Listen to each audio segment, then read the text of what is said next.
Hi there, everyone. It is currently the 16th of March, 2015. Meteorologist Robert Spetty here with you today.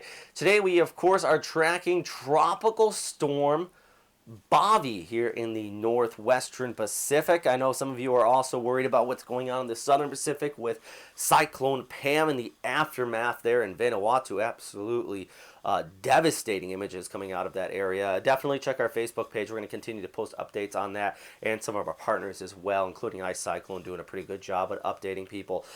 Here in the northwestern Pacific, though, we, of course, are still watching this one. And it did move over some islands as well this past weekend, not nearly as bad as the devastation we saw in the south, but did cause some damage actually to parts of Guam and Saipan, which you can see here on the right side of the screen. Big thing going on right now. This is starting to get sheared apart, and it is weakening as far as Tropical Storm Bavi. So if you are in the Philippines, this is some good news here for you. Let's talk about its impact first here on Guam. Look at these winds. Saipan, 116 kilometer per hour wind gusts were reported here on your Sunday evening, right where the center of circulation actually passed, right over Rota, right between these islands here.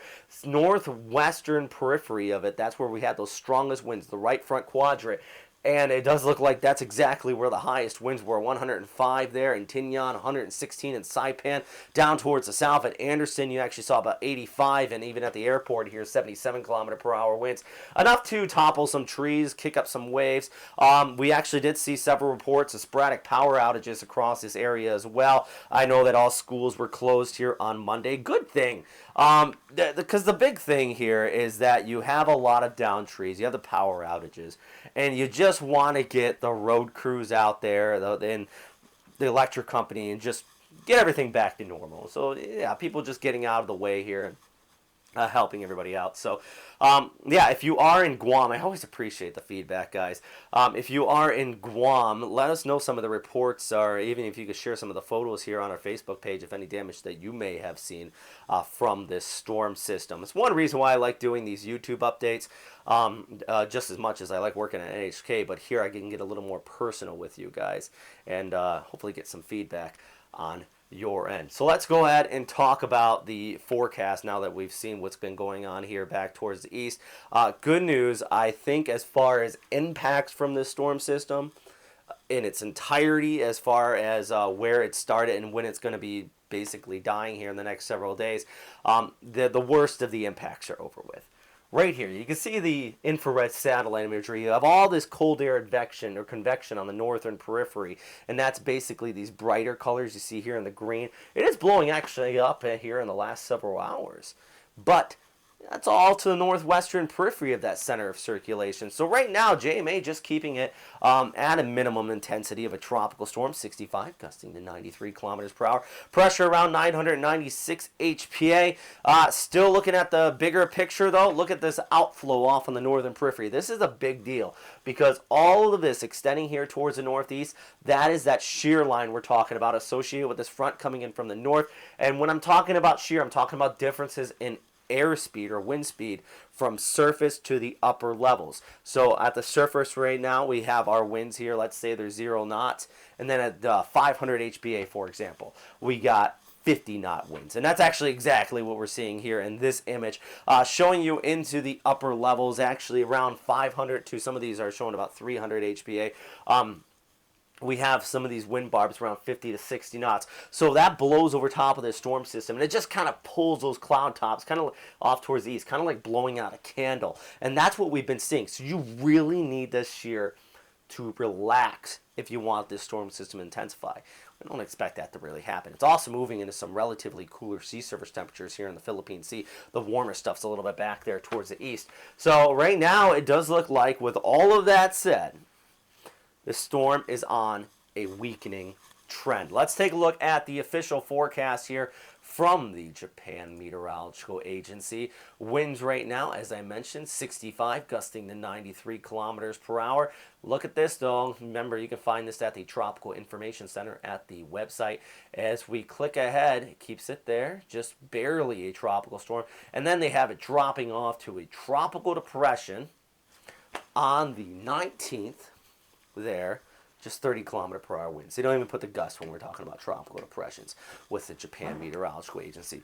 Let's compare this up with the Joint Typhoon Warning. Oops, I gotta zoom back out here. Let's compare this up with the JTWC, and they have it coming on shore as well with winds. Well, take a look at this. Right around 37, gusting to 56 km/h. So well below that 65 km/h threshold for a tropical storm. Also a tropical depression. Once again, it's mainly because of shear and what we're seeing as far as lower sea surface temperatures. I by no means expect this to become a typhoon.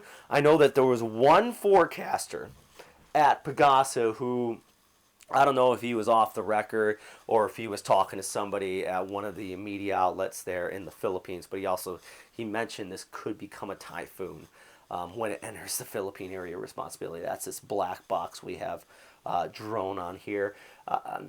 That's not going to happen, guys. There's no way. All the other agencies are saying that's not going to happen, and this is just going to weaken out. There has to be a dramatic change in that shear for this to intensify.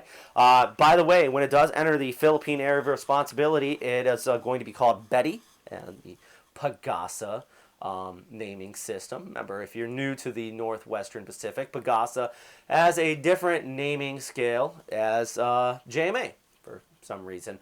I think the big reason is because, well, the reason I have heard is that when Filipinos hear the name that sounds more familiar, or they hear that Pagasa is named, it becomes more urgent, which I can understand that, but it does get confusing after a while. So now this would be called, at this point, on Wednesday, Bavi/Betty. But as you can see here, let's actually get rid of the winds, because maybe the winds might be cluttering this up. As you can see here, look at this. There's the precipitation is only just some scattered showers heading out there towards the Philippines. We have around our low, and basically the rest of the moisture is getting sheared back there towards the east. Let's pull back up the winds again. There you go. You have your winds coming in from the east towards the west. Actually, you know what? I'm going to go ahead and put some of the upper level winds on the screen.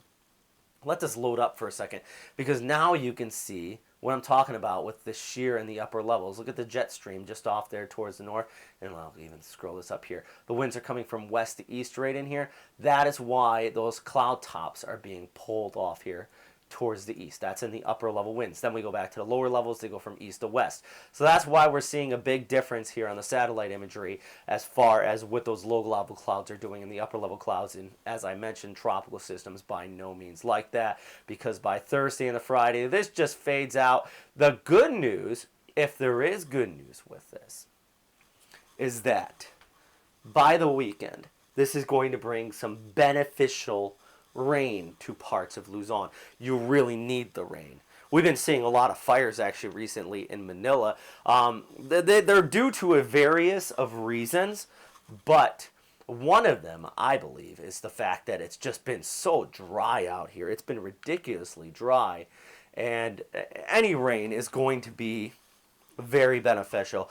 Some of these showers are likely going to make it over to Manila. The big thing with this as well is that it's not going to be picked up on the model, but this is just coming in with a area of instability, even as a tropical depression. So once you get the daytime heating kicking in, you're probably going to get a few isolated thunderstorms popping up. Even over Manila, you get that urban heating kicking in as well. So that's going to bring some beneficial rain out here for you guys. But as far as a severe storm impacting and anything compared to what happened over there in the Mariana Islands, I don't think you're going to be seeing that in the Philippines. You could see a few strong storms, but for now, that's the way the forecast really looks like.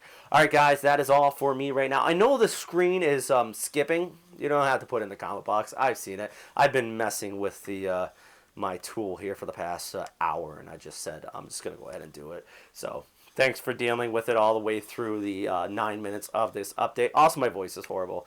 Long weekend this past weekend skiing, so all right, guys, thanks again for watching here. Don't forget, you can follow us on Facebook, Twitter.